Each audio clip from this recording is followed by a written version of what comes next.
Imagine the world's first true empire, about 4,300 years ago, whose capital has simply vanished.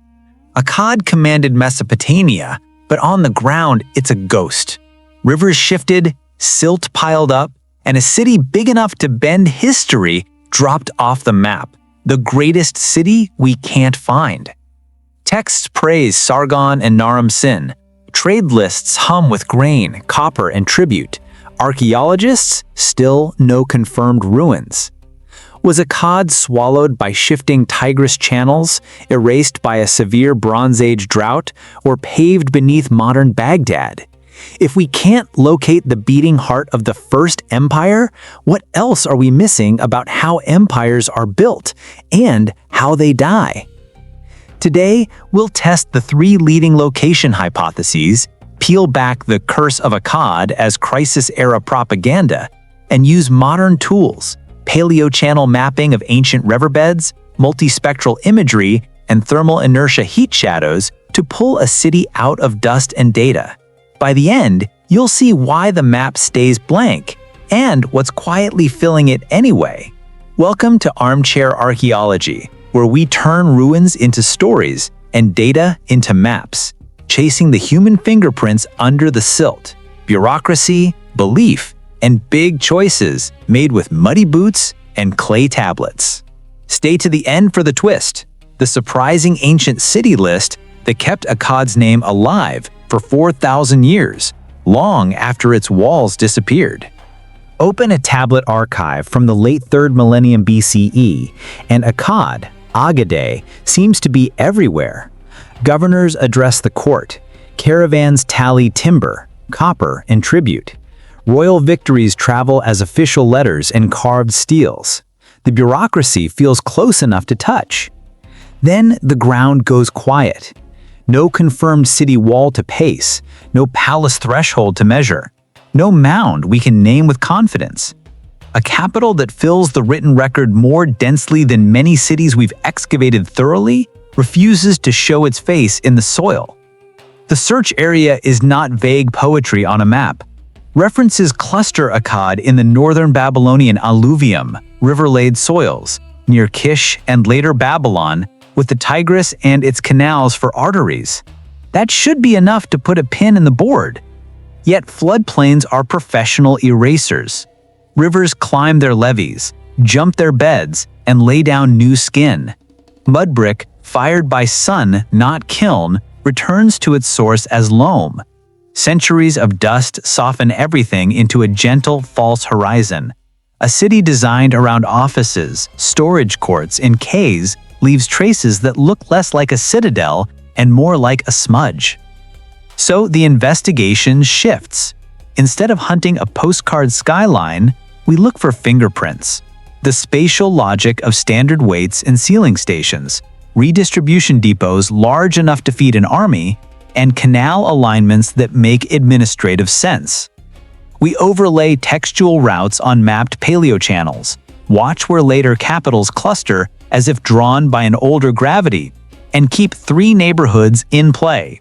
Under or beside modern Baghdad, along the Kish-Babylon corridor, or perched on a lost Tigris branch near the Diyala fan.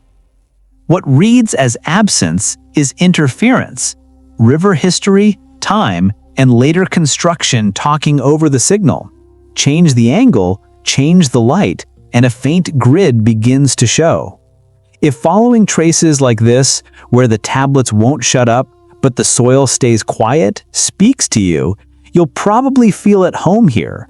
Consider subscribing so you can wander through more of these in-between spaces of history with us. Sargon didn't just conquer cities, he rewired how a state worked. Power stopped being a patchwork of local temples and city councils and became a single machine that could tax, feed, move, and communicate across an entire river world. Standardized weights and measures did quiet, relentless work here. A mina, an agreed unit of weight in Akkad, matched a mina in Mari. A sealed jar meant the same ration whether you were at a northern garrison or a southern dock. It's the ancient logic of barcodes and shipping containers. When everyone reads the same measure, goods move faster. Cylinder seals changed too. Royal imagery doubled as office keys, so a thumbprint in clay became an imperial signature. The court itself traveled, carrying the center on the move like a portable capital. Governors, ensi in the older Sumerian tradition, were appointed rather than inherited, their authority checked by scribes who treated grain, copper, and labor like lines on a ledger. Language followed power. Akkadian flowed into tablets that had once been mostly Sumerian, a practical choice that also broadcast who set the rules. And ideology locked the gears, royal hymns, victory stelae, and a divinized kingship that framed obedience as cosmic order. One appointment says it all without fanfare. Sargon installed his daughter Enheduanna as high priestess at Ur, weaving the family into the sacred calendar and, in the process, giving the world its first known named author. If that's the system, what kind of city does it require? Picture a low, sprawling complex tuned for throughput rather than spectacle. Rows of storage courts with hard-packed floors, dock basins at a canal bend to unload tribute, seal-impressed archive rooms beside way stations, and a processional audience court where policy met ceremony. Roads would radiate toward canal gates and ferry points. Craft quarters would hug the flood-safe levee spine. You wouldn't need a sky-piercing ziggurat to spot Akkad, just the density of administrative fingerprints, clusters of door ceilings, piles of broken jar stoppers, standardized weights dropping from house floors, and a street grid bent to water and control. Find that pattern, and you found the revolution's footprint. On the desk beside these tablets sits our ancient secrets mug, a small tribute to the quiet tools that shaped entire bureaucracies. For anyone who likes a tangible echo of these deep-time stories, it's linked in the description and pinned comment. Naram-Sin stands in the record like a mountain. He stretched Akkad's reach into the Zagros, stamped his name across trade arteries, and carved himself on a triumph scene where he strides above his soldiers like a god. The ideology sharpened, the king no longer just favored by the divine, but radiant with divinity, a living axis between heaven and the ledgers. That confidence had a half-life. When drought tightened and borderlands buckled, later storytellers reached for a simpler script: pride, impiety, punishment. The Curse of Akkad is that script. It tells of a king who defied Enlil, attacked Nippur's holy precinct, and called down a sentence on his own city. Winds scoured fields, canals ran thin, and people wandered dusty roads with empty bowls. It reads like moral physics. Yet the clay that carries this tale was pressed centuries after Naram-Sin lived in schools where scribes copied cautionary literature. In the ground at Nippur, the dramatic sack the poem describes refuses to appear. What does surface across dozens of sites is quieter and harder. Canal lines filling with silt, storage courtyards with thinner ration lists, layers of wind-blown dust edging into streets, workshops shuttered in uneven waves.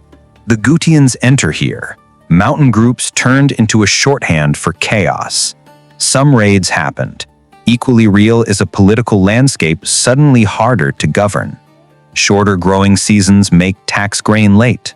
Boats scrape canal bottoms that used to glide. Garrisons move from frontiers to food corridors. Governors pull up stakes not in a single night of flames, but in a slow rearrangement that looks like fatigue. The curse gets the feeling right even as it scripts the facts. A city losing its divine mandate and then its margins.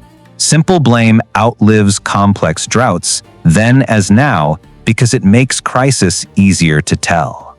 Take the poem not as a police report, but as a weather report for a state under stress. When the myth says the god left the house, the archaeology often shows the same thing in another language. Water slipping away, offices going quiet, and a center that no longer holds. Mesopotamia looks flat on a map, a beige sheet from horizon to horizon. Up close, it is a machine that never stops moving. Each flood lays down a film of silt as thin as flour dust.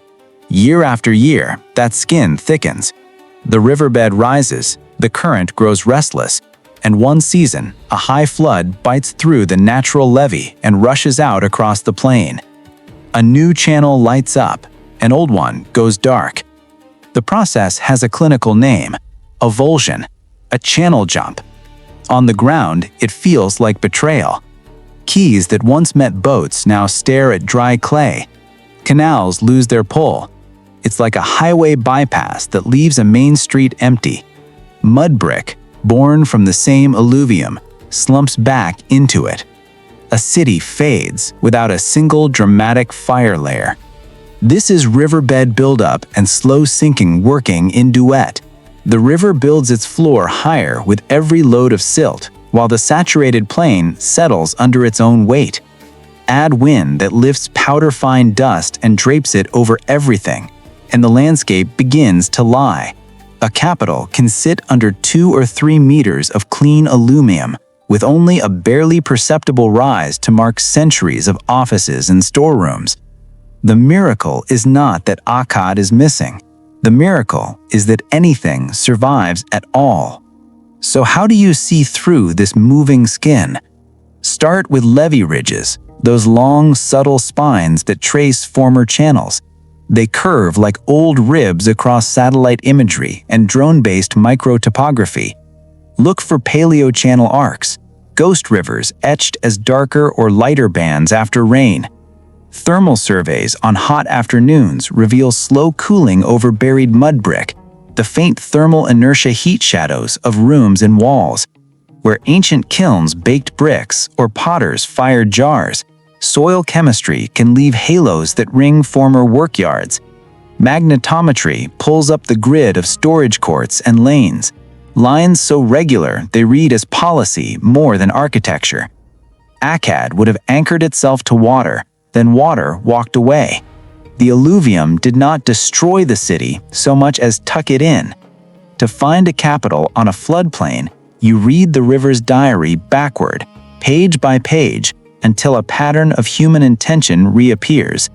If you were choosing a capital on this restless plain, would you bet on the drama of a great river city or the quiet resilience of a canal crossroads? And what makes your choice feel safer? Stand on a Tigris embankment in Baghdad and watch the water muscle past bridges and ferries. The logistics make immediate sense. A capital that managed grain from the south, timber and metals from the north and east, and armies on short notice would want this exact leverage: a high natural levee, multiple canal mouths, and a straight shot up and down the river. Later rulers understood the advantage. The Abbasids built their round city here to sit astride traffic like a toll gate. Power seems to return to this bend. That recurrence is a clue. Administrative centers cluster where transport and communication compress distance. Akkad's paperwork describes a state built on throughput and oversight, and Baghdad's reach offers both in abundance. The city's sprawl today tells another story too. Continuous occupation tends to choose the same defensible, well-drained ground. If Akkad once nested on a Tigris levee, later cities would have found the spot irresistible. The obstacle is simple and crushing. Excavation in a living metropolis is almost impossible. Where trenches do open, they are narrow and timed to construction schedules. Cables and pipes cross like vines. Core samples from the floodplain show meters of clean alluvium, a tidy blanket that hides anything older than a few centuries of building. Remote sensing falters over rooftops and asphalt, so we look at the margins and at times older eyes. Declassified corona images from the 1960s, spy satellite photos before the city exploded outward, trace ghost rivers right up to the modern edge. On hot days, thermal surveys over fallow lots along the east bank hold slow cooling patterns that don't belong to gardens. the thermal inertia heat shadows of buried rooms. Lines that behave like counting yards and quay basins linger under the dust. Pros are compelling. River control, imperial reach, and a corridor later capitals refuse to abandon. Cons are decisive. Deep burial and an urban cap that locks the ground shut. If Akkad sits under or just beside Baghdad, the proof may arrive not as walls and gates, but as converging lines on maps, the kind that make planners and historians nod in the same breath. The capital would be there, present by gravity, even when invisible in brick. East of Babylon and north of Kish, the land tightens into a corridor of levees and old canals, a place where boats could slide from river to river without surrendering to the main current. Administrators would have loved this. It is a landscape that turns distance into options. Grain inbound from the south, copper and timber crossing from the Euphrates, troops moving along a dry spine in the wet season. Place a capital here, and everything is within arm's reach, watched from quays and way stations strung like beads along canal mouths. Think of it like choosing today's airport hub. Intersections, not skylines, decide power. The ground remembers. Survey maps show dense scatters of Akkadian period pottery, ceilings, and work floors around canal junctions. The great names sit nearby, Kish to the south, and the later rise of Babylon to the west, as if orbiting a center that pulled both traffic and authority. Canal alignments converge in ways that look less like happenstance and more like policy. On imagery after spring rain, long, pale streaks resolve into fossilized levees, and along them, rectilinear shadows behave like audit yards and administrative courts. One inspection trench beside a forgotten canal turned up a cluster of standardized weights dropped from house floors, the sort of mundane debris that only accumulates where counting never stops. Yet the corridor hides its heart well. Repeated pedestrian surveys and test pits across promising mounds have failed to deliver the unmistakable signature of a royal quarter. No broad audience court, no dense field of monumental debris. The pottery carpets are wide but thin, suggesting heavy use spread over time rather than a single dominant node. The alluvium is shallow compared to the Tigris bank, which helps. The problem is abundance, a paradox of choice. There are too many viable mounds, too many canal bends that could have hosted a central depot, and no clean, overwhelming candidate to crown. The corridor makes logistical sense and hums with the right artifacts. It offers room to breathe, to marshal grain and men without the squeeze of a major riverbank city. If Akkad lived between the rivers, its footprint may be a network rather than a dot, a capital diffused along waterways where administration and movement were the same thing. Where the Diyala spills out of the Zagros and spreads into an alluvial fan, the Tigris once braided into sidearms that hug the higher ground.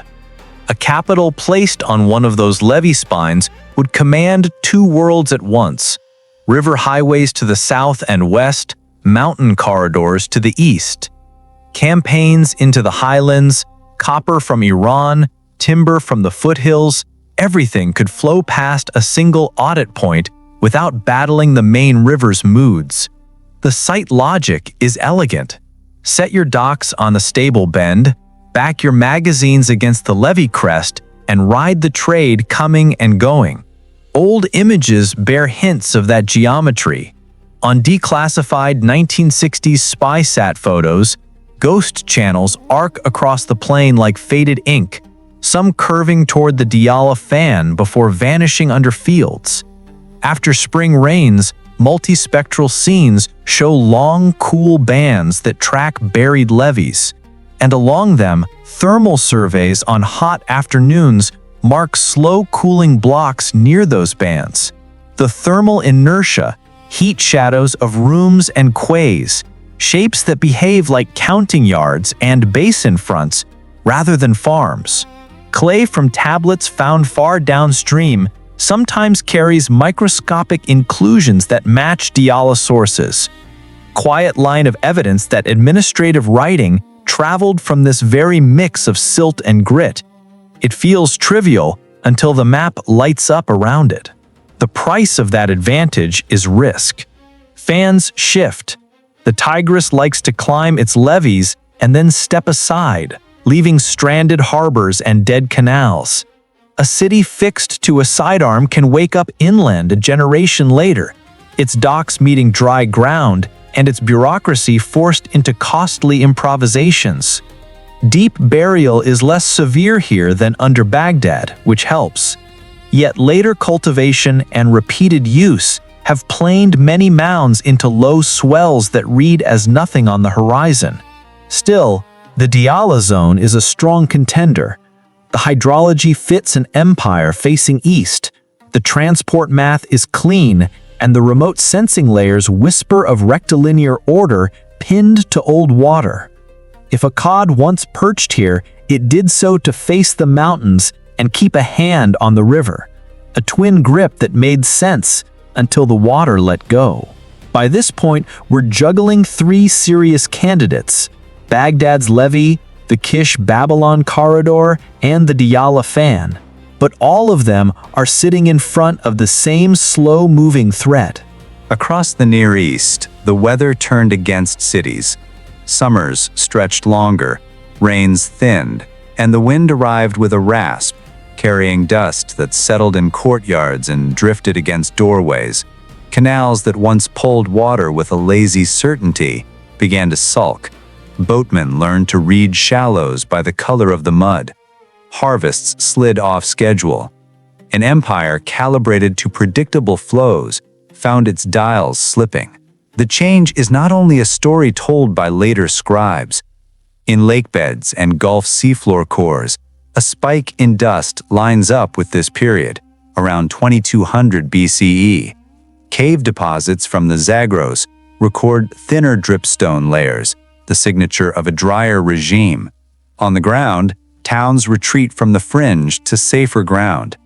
Kiln yards go quiet for a beat, then pick up again closer to reliable canals. In tablet rooms, the handwriting says as much as the numbers.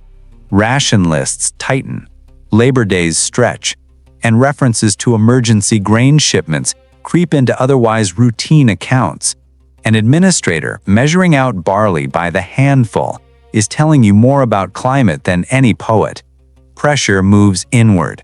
Frontier garrisons that once faced hill raids redeploy to guard food corridors. Governors juggle dredging crews and levy calls, spending political credit on the unglamorous work of keeping water moving. The narrative of enemies, Gutian marauders, or rebellious cities fits neatly because it gives the crisis a face. Yet the more you read the layers, the more the enemy looks like delay and shortage. When fields fail, tax grain arrives late. When tax grain is late, soldiers go unpaid. When soldiers go unpaid, borders wobble. It's the ancient version of a supply chain crunch. A small slowdown upstream becomes a crisis downstream.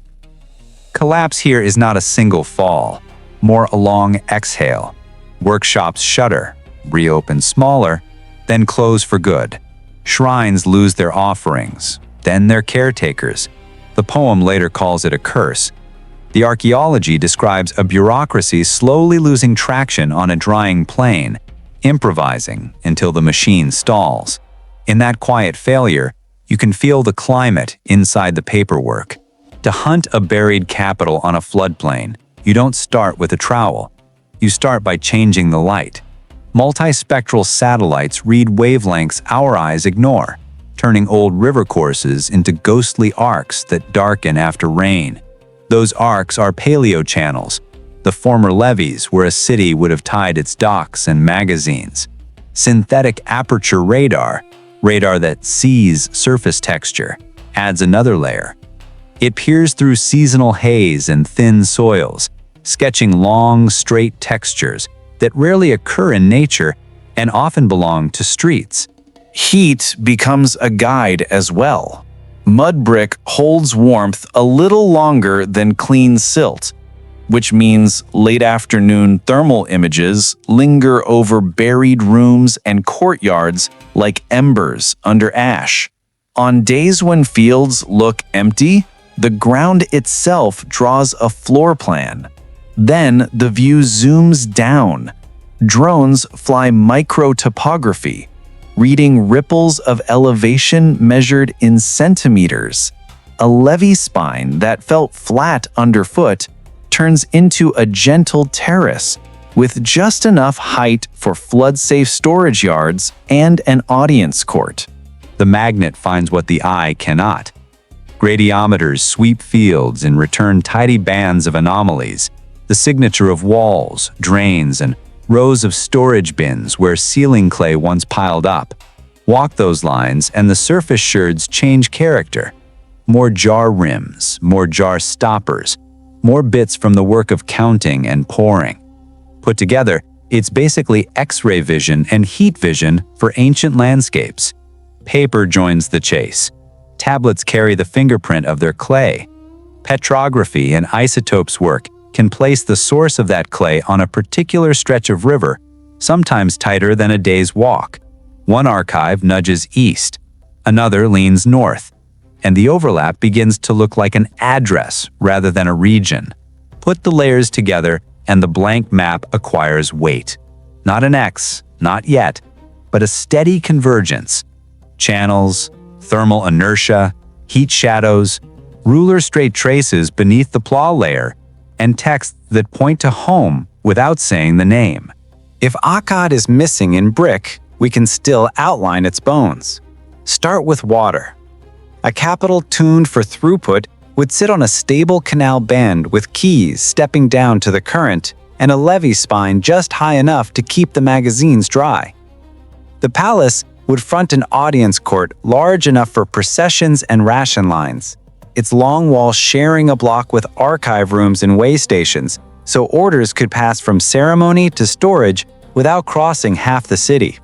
Streets would run straight where policy prefers straight, right-angled where the levee allows, kinked only to follow the water control logic of gates and basins.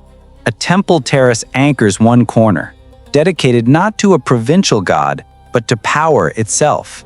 Ishtar of Akkad, the empire's patron in hymn and seal. The terrace need not tower. A broad, packed platform can hold a shrine, a forecourt, and the festivals that keep officials aligned. An arsenal sits downwind of the magazines, with workyards for chariot frames and copper fittings. Craft quarters hug the canal gate. Boat repair, seal cutters, potters churning out the endless jars of a redistribution state. Look for administrative density rather than spectacle. Rows of counting yards leave drumbeat rectangles in magnetometry, the sort of rhythm nature rarely draws. Doorways multiply along those yards because every door demanded a seal.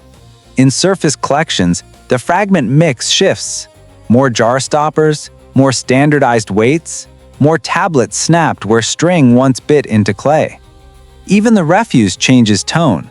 Animal bones spike at the same ages season after season, a quiet clock that matches muster and payout.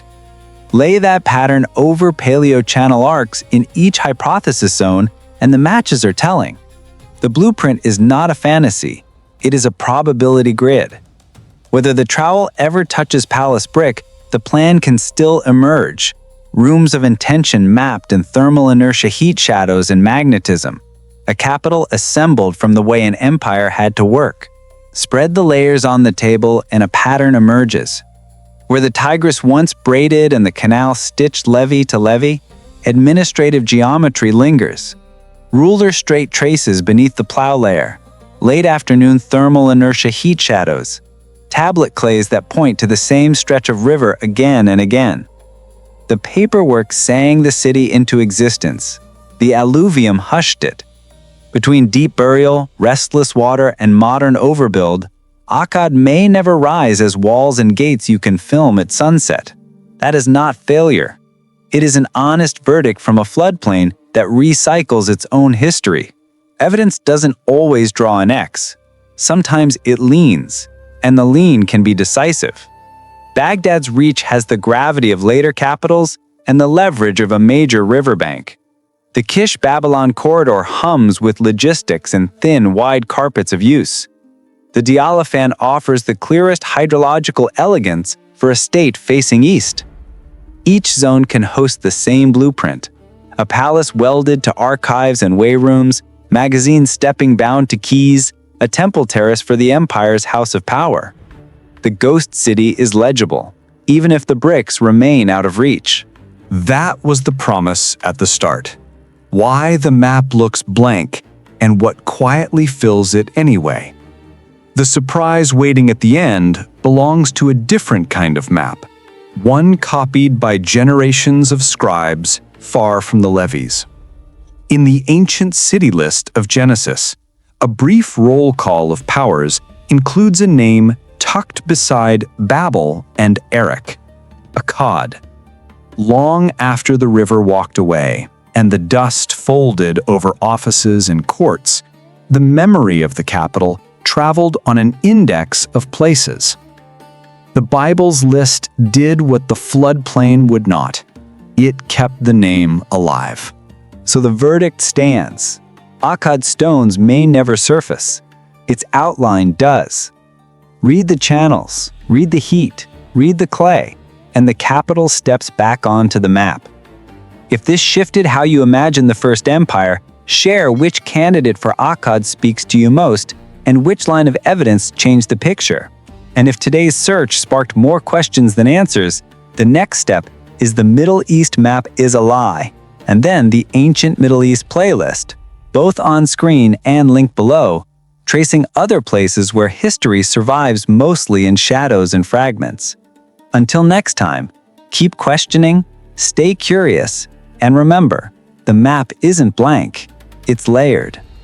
Akkad's walls may be gone, but the rivers kept the receipts, the tablets kept the names, and the data still points the way.